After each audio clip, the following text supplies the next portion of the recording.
For over 1,000 years, no one had seen a human. The galaxy believed they were going wiped out in wars, lost in time, or simply faded into dust. Only the oldest species still remembered their name, and even they spoke of humans like legends, myths from a darker age. Children on distant planets were warned, if you disobey, the humans will come. But no one believed those stories anymore, until the signal came. The spaceship, Xerxes 9, belonging to the Elvari species, was patrolling near Zone Delta 51, a restricted area in deep space. No ships were allowed there. It was quiet, dead, empty, just floating rocks and broken satellites. Captain Kelver sat in silence on the bridge. He had passed this zone many times, always ignoring it. But today, something strange happened. A sound, not just noise but music. One of the ship's officers shouted, "Captain, we're picking up an audio transmission." Kelver frowned. From where? Directly from the center of the Forbidden Zone. It's old, maybe thousands of years, but it's clear. They played the sound over the ship's speakers. A slow, heavy rhythm filled the room, notes rising and falling. The crew listened in silence. It was beautiful, but terrifying. Kelver's eyes narrowed. That's human, that's Earth music. A junior officer looked confused. But humans are extinct. This must be fake. Kelver stood. Prepare a scout pod. We are going in. The ship moved carefully through the field of dead satellites. Ancient metal pieces floated everywhere. Some had the Terran Empire symbol on the blue planet, with a golden flame. No one had seen that symbol in centuries. They followed the signal deeper and deeper, until the sensors picked up something unusual. "Captain, we've found a ship. It's small, maybe a fighter, but it's still powered." Kelver's heart raced. Life signs. One faint. But it's there. The crew sent a drone to scan the ship. It entered through a side hatch. Inside was dark, covered in dust. Screens were broken. Wires hung from the ceiling. But at the center of the room was a cryo-pod. Clear glass, metal base, power still running after centuries, and inside, a human. Male, mid-30s, breathing slowly, alive. The room on Xerxes 9 went quiet. "Are we sure?" asked Kelver. The officer nodded. "DNA confirms it. This is real. It's him. Bring the pod aboard." The cryopod was carefully placed in the ship's medical chamber. The human lay still, eyes closed, skin pale, hair black. A faint heartbeat. Kelver stared at him. "We must report to the Galactic Council." But it was too late. The ship's systems, connected to the galaxy-wide network, had already sent an automatic alert. A red light flashed. Terran. Lifeform detected. Asterisk across the galaxy. In the great halls of the council, alarms began to sound. Screens blinked with warning messages. Council members of every major species gathered in fear. "This is not possible," said one. "They were all destroyed." "Every last one," said another. "Unless," whispered a third. The myths were true. Back on Xerxes 9, the medical team was trying to understand the cryopod's controls. "This tech is ancient," said one of them, "but more advanced than anything we've seen. Should we try to wake him?" Kelver hesitated. If this really is a human, then waking him could change everything. But the decision was made for them. Without warning, the pod began to unlock. A soft hiss echoed in the room. Lights turned green. The glass slid open slowly. The crew stepped back. The human's fingers twitched. Then his chest rose. His eyes opened. He gasped loudly, coughing, breathing hard. He looked around, confused, scared. His eyes landed on the aliens. He didn't speak, just stared, quiet, cold. Then, after a long pause, he whispered one word, "Earth." No one answered. The human sat up, weak but alert. He scanned the room, taking in every detail. His gaze, sharp, intelligent, dangerous. Kelver spoke carefully. "You're safe. We found you in cryosleep. Do you remember who you are?" The human nodded slowly. "Captain Adrian Cross, Terran Fleet." That name echoed in Kelver's mind like thunder. Adrian Cross. The last human fleet vanished during the final war. His name was in the records. A hero or a war criminal, depending on which species you asked. "You've been asleep for a very long time," Kelver said. Cross looked down at his hands. "How long? 1004 years?" Silence. The human closed his eyes for a moment, then looked back at the alien captain. "Is the war over?" Kelver nodded. "Yes, the Terran Empire is gone. You are the last." Adrian Cross stood from the pod, unsteady but proud. His voice was calm. "Then you don't understand what you've done." Kelva felt a chill run through his body. "What do you mean?"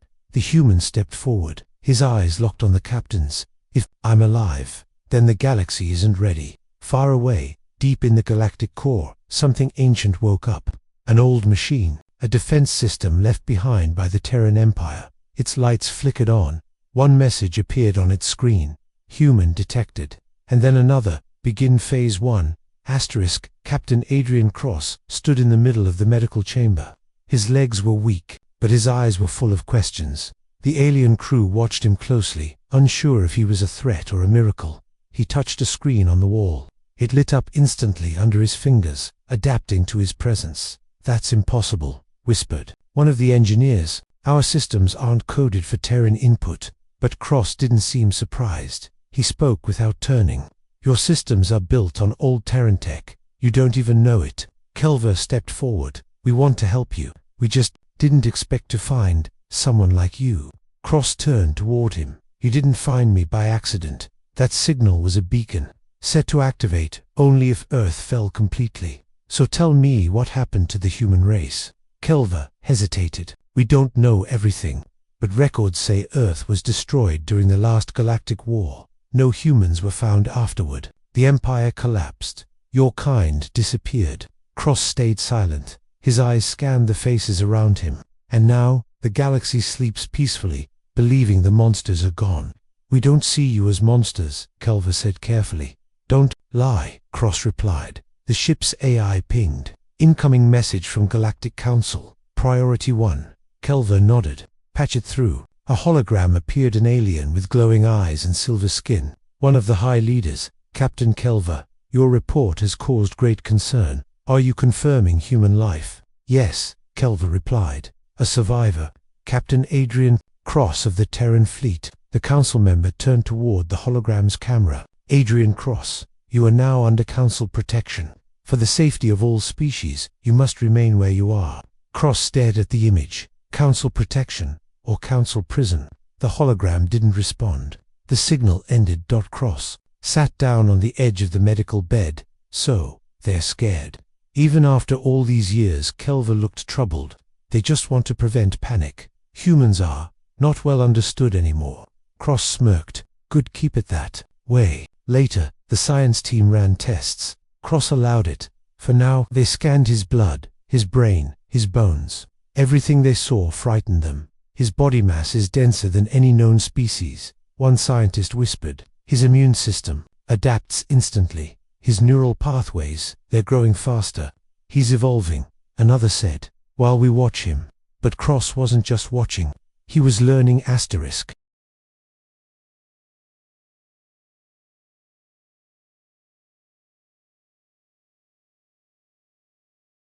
He walked the ship silently, memorizing its design. He learned the crew's routines, their security patterns, their weaknesses. He listened to their conversations. He knew which crew member feared him the most, which one respected him, which one wanted to run. They called it curiosity. He called it preparation.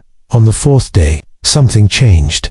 The AI alerted. "Unauthorized access attempt on restricted files." Kelva rushed to the command center. "Who accessed them?" The officer checked the logs. It was the human, but the encryption was never broken. The system opened for him. Kelva stared at the screen. That shouldn't be possible. When they confronted Cross, he didn't deny it. "I built the original framework of your AI security.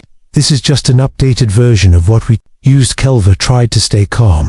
"Why are you looking into military files?" Cross replied. "Because I need to know what kind of galaxy I've woken up in." Kelva didn't argue. Deep inside, he knew this man was dangerous, but something about him also felt right, as if he didn't belong in the past, as if he was made for now. Later, alone, in the observation deck, Cross stared out at the stars. His reflection in the glass showed a tired man, but his eyes burned with fire. Behind him, Kelva entered quietly. "Why did you survive, when no one else did?" Cross didn't turn. "Because I was designed to."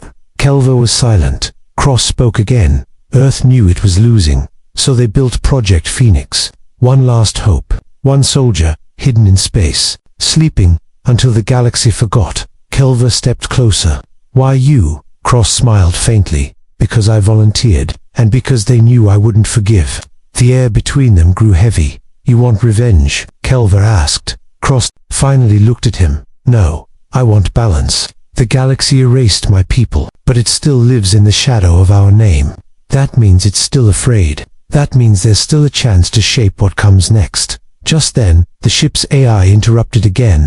Multiple probes entering this sector. Council ships. Inbound. Estimated arrival. 6 hours. Kelver turned to Cross. They're coming for you. Cross nodded. Let them come. He walked away without another word. Calm, focused, ready, and far from the ship.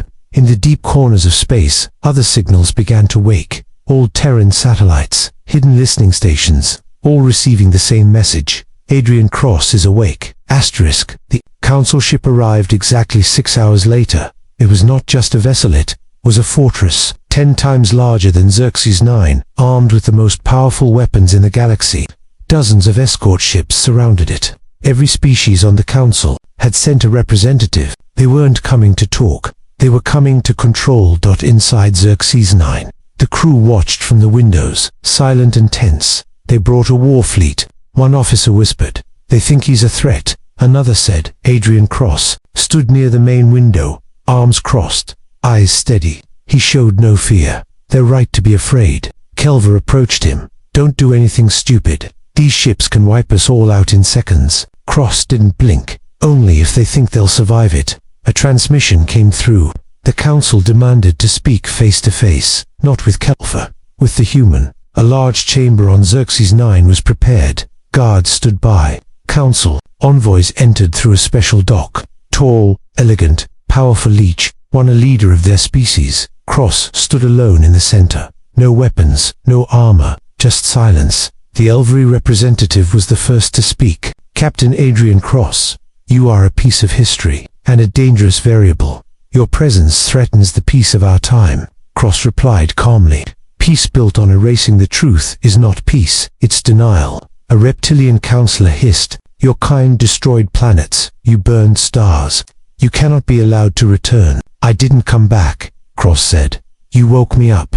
The council whispered among themselves.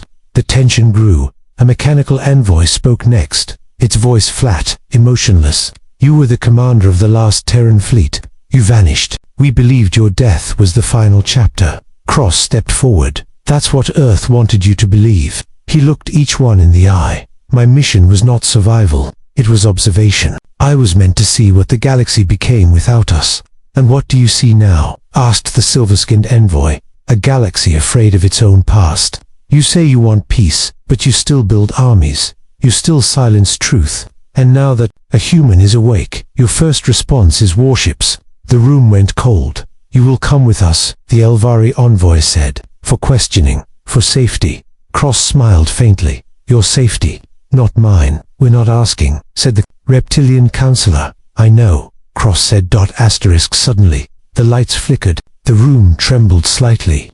The crew outside shouted. Kelvera's voice came over the comms. We have a breach. Unknown signals coming from deep space. I think they're old Terran codes. The council looked alarmed. That's not possible. Cross turned slowly toward them. It is the far edge of the sector. Something massive moved. An object began to rise from a nearby asteroid field, covered in dust and rock. It looked like part of the asteroid itself, but as it shook off the debris, its shape became clear. A Terran dreadnought, silent for over 1,000 years, sleeping under stone, now fully awake. It powered up. Lights turned red. Its weapons locked on the council fleet. The council panicked. Where did it come from? Someone shouted. Cross stood still. That was phase 2. Kelver rushed into the chamber. What's happening? That thing is sending us codes we can't read. You were never meant to, Cross replied. One of the council members yelled, call it off. If it attacks, we will respond with full force. You won't get the chance, Cross said softly. The dreadnought sent a signal directly to Cross. A line of text appeared on a screen behind him. Command authority confirmed. Awaiting orders. The council turned to him in horror. You control it? Someone asked. No, Cross said. It controls itself. I just reminded it who we are. Kelver stepped in front of him. If this becomes war, we won't survive. I don't want war, Cross said. but I won't kneel either. The dreadnought did nothing. It waited. Cross looked at the council one last time. You erased my people. You told lies for 1,000 years. And now, with one ship, one man, and one signal, you remember who we were. He turned away. We don't need to fight, but we won't be forgotten. The dreadnought slowly turned, rising above the fleet. Then, without firing a shot, it disappeared into hyperspace. Silence filled the room. The council members said nothing.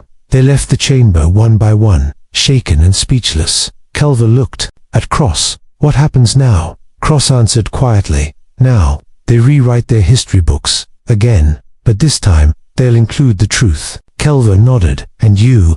Cross stared out into the stars. I have a galaxy to explore. And maybe, somewhere out there, more of us are waiting.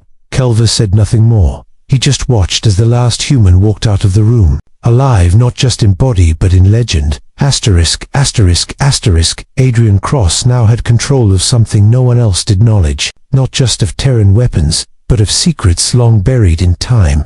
The galaxy had tried to forget the humans, but it had left behind pieces, and Cross intended to find them. He left the ship Xerxes with Culver as permission, traveling in a small scout vessel toward an unmarked system. The location was not on modern maps, but it had once been known to Earth's deep fleet intelligence. He remembered it from old mission logs. Classified zones used to store abandoned tech. The journey took 4 days through empty space. No planets, no stars nearby, just a dense asteroid belt and a dying red sun. Cross piloted the ship in silence, thinking of Earth. He didn't speak of it often. It was too painful, but even in death, Earth had not stopped moving. On the 5th day, the ship's sensors picked up something. Artificial mass under the surface of a frozen moon. Cross adjusted the course. As the ship descended, a thick cloud of ice crystals surrounded it. Beneath the surface, radar showed a massive dome intact, ancient, and still powered. He landed carefully, stepping out into the cold, dry air. His boots crunched over ice. The dome rose before him, black metal with glowing blue veins. It looked alive. He placed his hand on the surface. The structure responded.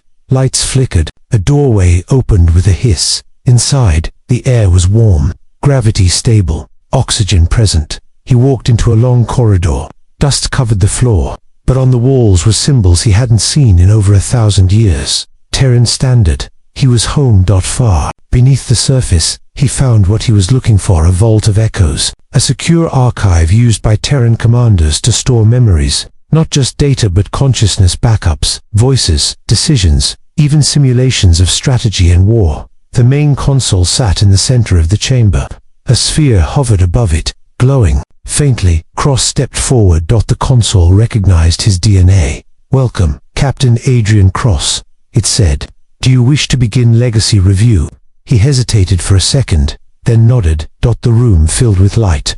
Holograms came alive around him. Not just files, but people, faces of soldiers, scientists, leaders. Voices spoke from the walls. "Mission failed.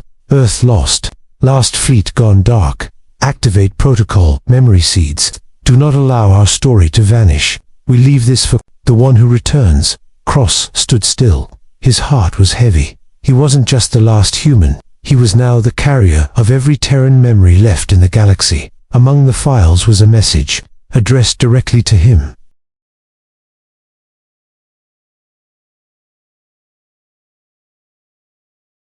A woman appeared in the hologram. Pale skin, short hair, eyes like his. "Adrian, if you're seeing this, then the galaxy still breathes, and you're alive. That means we failed. But it also means you have a chance to fix what we broke." It was Admiral Lee Cross. His mother. She had vanished during the early years of the war. No one ever found her ship. He stepped closer, listening as her voice continued. "You were our best, not because you fought, but because you remembered what mattered. We don't need revenge. We need truth.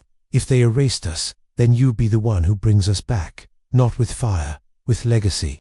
The message ended. Silence returned. Cross looked at the sphere in the center of the room, a data core, containing the last complete record of human civilization. He picked it up. It pulsed gently in his hands. Outside, his ship's sensors beeped. He was not alone. 3 scout ships appeared above the moon, not council ships. These were different. sleek, fast, and marked with an unknown symbol. Cross moved quickly. He sealed the vault and returned to the surface. The scouts were scanning the dome. One of them hailed his ship. A voice came through, calm, cold. "You are in restricted space. Identify yourself." Cross replied, "This zone belongs to no one. Stand down." No answer. The ships began to move in. He powered up his defenses. "Don't test me." Still no response. Then, from behind the moon, a larger ship appeared. Black, silent. It bore no lights, no ID code. But Cross recognized the shape. Terran design. He opened a channel. "Unknown vessel. State your purpose." A voice replied, distorted and deep, "You are not the only one who remembers." Adrian Cross. His breath caught. "Who are you?" "Children of Earth, scattered, hiding." Cross stepped back from the console. Another voice came in, softer, younger. "We watched you wake. We watched them fear you. And now, we are ready." Crow's heart pounded. He looked out the window as more ships emerged from the shadows. Small fleets, all Terran, all alive. "Not ghosts, not myths, humans," he whispered. "We're not extinct." The voice replied, "No, we're just getting started." Adrian Cross stood at the edge of the landing bay, staring at the Terran fleet that had just revealed itself. Small destroyers, silent corvettes, stealth-class frigates, each one carried symbols he hadn't seen in 1,000 years, and they were real. One ship opened a direct link. Inside its bridge, a young woman appeared on the screen. She wore a Terran officer's jacket. The colors were faded, but the fire in her eyes was alive. "My name is Captain Ilara Rix, third-generation survivor of Earth's Exodus program. We've been watching the stars for a long time." Cross didn't speak at first. He just nodded. "You're the first from the old guard we've seen in centuries," Ilara said. "We followed your signal. The moment you woke up, every hidden Terran system came online." "How many of you are there?" Cross asked. "Thousands across 29 sectors, all hidden, all waiting." He took a deep breath. "And what have you been waiting for?" She smiled faintly. Croft didn't reply. He didn't have to. His presence had triggered something far bigger than he imagined. Back aboard his own ship, he plugged the vault's data core into the main console. The system synced instantly, unlocking centuries of lost human data maps, codes, defense networks, black sites, deep research, experimental tech. As files streamed across the screen, Kelver contacted him from Xerxes -9. His voice was sharp. "What's happening?" "Our long-range sensors show movement across 9 sectors, all Terran origin." "What have you done?" Kress answered calmly. "I didn't do anything. They were always there. The galaxy just forgot." Kelver's voice dropped. "The Council is panicking. They think this is an invasion." "They always think that," Cross replied. "But it doesn't have to be." Moments later, a private message came through. Not from the Council, not from Ilara. It was from a planet deep inside restricted space. The transmission was weak but clear. The source, a Terran research facility thought to be destroyed during the war. "Project Flame is still active. We need help." Cross's eyes narrowed. He had heard the name before, a secret program, hidden even from most Terran commanders. Its purpose had never been revealed. He sent the coordinates to Ilara. "We go together." Within hours, 3 ships jumped to the location. The system was dead. No active planets, just a broken star and a ruined asteroid belt. But hidden inside a fractured moon, a station flickered weakly with power. They landed in silence. Inside, everything was cold and cracked. The walls bore scars from an old battle. But deep below, the core still pulsed. They found them 11 scientists in stasis, weak but alive. One of them, an older man, looked up at Cross with tired eyes. "I knew someone would come," he said. "What is Project Flame?" Cross asked. The man tried to sit up. "Not a weapon, a memory. We gathered everything human: art, science, stories, language. The Council tried to erase us. We saved what they tried to destroy." "Why?" Cross asked. "Because a race isn't just bones and blood, it's what it leaves behind." Cross helped him to his feet. "Then we protect it." Just then, alarms lit up across the station. Ilara's voice came through the comms. "Council scouts have arrived. They tracked our jump signature." Cross turned to the scientist. "Can you wipe the system if needed?" The man nodded. "Yes, but it would take 2 minutes." Cross activated the defense grid. The station powered up. Old Terran weapons weak, but still dangerous. 3 Council ships entered orbit. They hailed the station. "This is Council Patrol Unit 7. You are harboring hostile entities. Surrender, now," Cross replied. "We're preserving history, not hiding weapons. You have 10 seconds. Cross cut the channel. He turned to Alara. "Get the scientists out. I'll buy you time." But Alara didn't leave. "You're not alone anymore, Commander." Together, they activated a pulse beacon, sending a coded signal across nearby systems. Within minutes, more Terran ships began to arrive. Not for war, for protection. The Council ships backed off, but they didn't leave. From one ship, a high envoy appeared on the screen. "This isn't just about you anymore. If you wake the Terran legacy, others will fear it. There will be chaos." Cross stared directly into the screen. "Then maybe it's time the galaxy remembers the truth. Not the version you gave them." The envoy's voice was cold. "You can't control what comes next." Cross replied, "I don't plan to. I just plan to be ready for it." The connection cut. Inside the hidden station, the Project Flame database was secured and moved to Alera's flagship. The scientists were safe. The history of Earth, its art, knowledge, culture, was alive again. As they jumped away, Cross watched the Council ships shrink into the void. "They thought we were finished," Alara said. "They thought wrong," Cross replied. He looked down at the datasphere glowing in his hand. "This wasn't revenge, it was resurrection." The Terran fleet didn't strike first. It didn't have to. Just its presence, real, undeniable, was enough to shake the balance of the galaxy. For centuries, the Council had ruled through order and silence. But now, the silence had been broken. Across dozens of systems, encrypted signals began to spread. From hidden satellites, from old Terran tech buried beneath forgotten moons, from rebel scientists who had always doubted the official story. And everywhere the message was the same: we were never extinct. Kelva stood at the edge of the command deck on Xerxes 9. He watched the data stream flow in, systems lighting up across the star charts. Civilian outposts were broadcasting the Terran message. Some Council military units had even gone dark, refusing orders. Protests broke out on 3-member worlds. The lie was burning from the inside. One officer turned to him. "Sir, what do we do?" Kelva didn't answer. He only whispered, "The galaxy is waking up." Meanwhile, Adrian Cross stood aboard Alara Rix's flagship, overlooking the stars. The Vault's core was now integrated into the Terran central network. Every memory, every fact, every record of Earth's lost legacy, shared and secured. Alara approached him. "They're panicking. Half the outer rim is locked down. Council fleets are pulling back to core space. They want to contain the fire," Cross said. "But it's already spread." She nodded. "And it's not just fire. People are beginning to question not just what happened to humans, but what else was kept from them." Cross walked to the main console. On screen was a map showing rising support zones, pockets of non-human species refusing to obey Council commands. He pointed. "Here, the Darrow cluster. 100 worlds with a history of resistance. If we speak to them directly, they'll listen." Alara narrowed her eyes. "You want to go there?" "I want them to hear it from a human."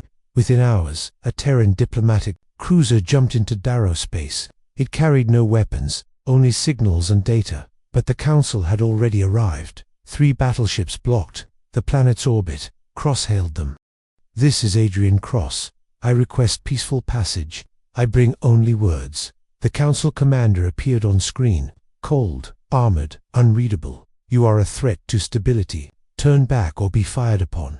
Cross stayed calm. "Your stability is built on lies, and people are tired of silence." The commander didn't reply. Instead, the Council opened fire. 2 warning shots. Illyra's voice came through the comms. "They're not bluffing, I know," Cross replied. Then something unexpected happened. The Darrow planet below activated its own defense grid.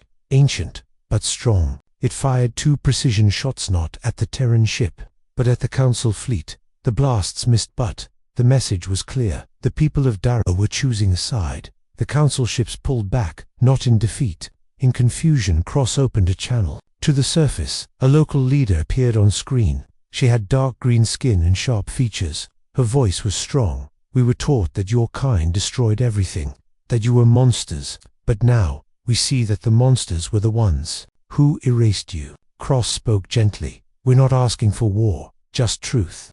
The leader nodded. Then speak. All of Darrow is listening.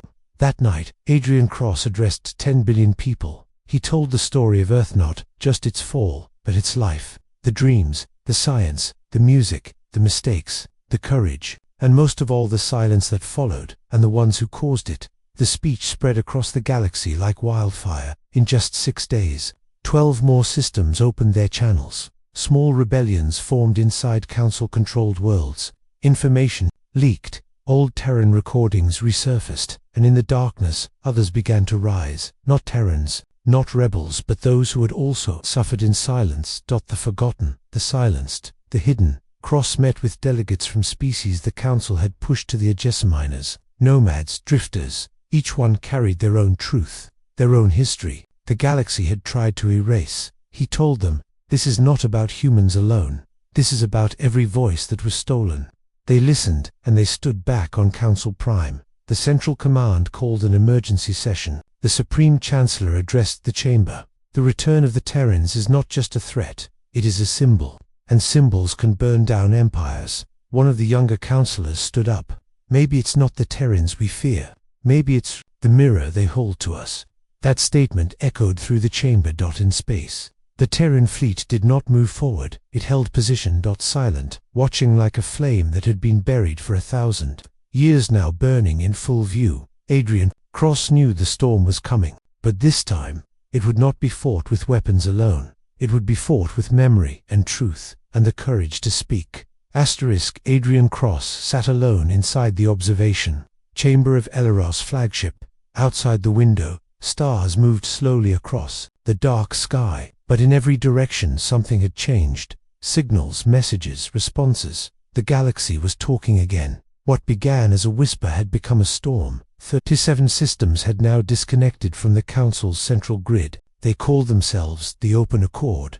Not rebels, not warriors, just civilizations that wanted to choose for themselves, and at the center of it, all one man who was never meant to return. Cross knew the Council would not accept this shift. They would strike back, not with facts, with fear. He turned as Alara entered. They've called for a summit, she said. A final meeting. Council Prime. Every faction invited, every voice allowed. Cross nodded slowly. They think they can end this with one event. They're scared they should be. But he wasn't smiling. He knew fear too well, and he knew what happened when fear met power. 3 days later, the Terran delegation entered Council Prime under full escort. No weapons, no armor, just presence. Around them stood towering aliens, species from across the stars, all waiting for what would happen next. Cross stepped into the grand hall. The Supreme Chancellor sat on a high platform, calm, composed, surrounded by guards. You are not welcome here, he said plainly. And yet, Cross replied, you opened the door. Murmurs spread through the crowd. You accuse us of lies, the Chancellor said. But your return brings division, violence, unrest. Truth always does, Cross answered. You threaten stability, I threaten silence. The Chancellor leaned forward. Then, tell us, what do you want? Cross paused. The entire chamber went still. We want nothing from you, he said. We didn't come to rule. We didn't come to burn down your systems. We came to speak, and we won't be quiet again. The Chancellor's voice rose. Then what is this movement you've created? These systems abandoning unity. These people, rising against their own. They're not rising against anything, Cross replied. They're rising for themselves. One of the Council elders stood. And what do you claim to be, Adrian Cross? A ghost of history? A savior? He shook his head. No, just a witness.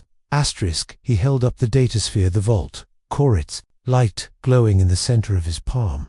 This, he said, is not a weapon. It's a mirror. For every world that's been edited. For every voice that's been cut. You feared what humans might become. So you buried what we were. Another alien leader, this time from the Darrow system, stood and spoke. And in doing so, you buried more than humans. You buried us all. That moment shifted the room. Delegates from 3 different systems stood with her, then 10, then 20. The Chancellor rose to speak, but the crowd was no longer looking at him. They were looking at each other.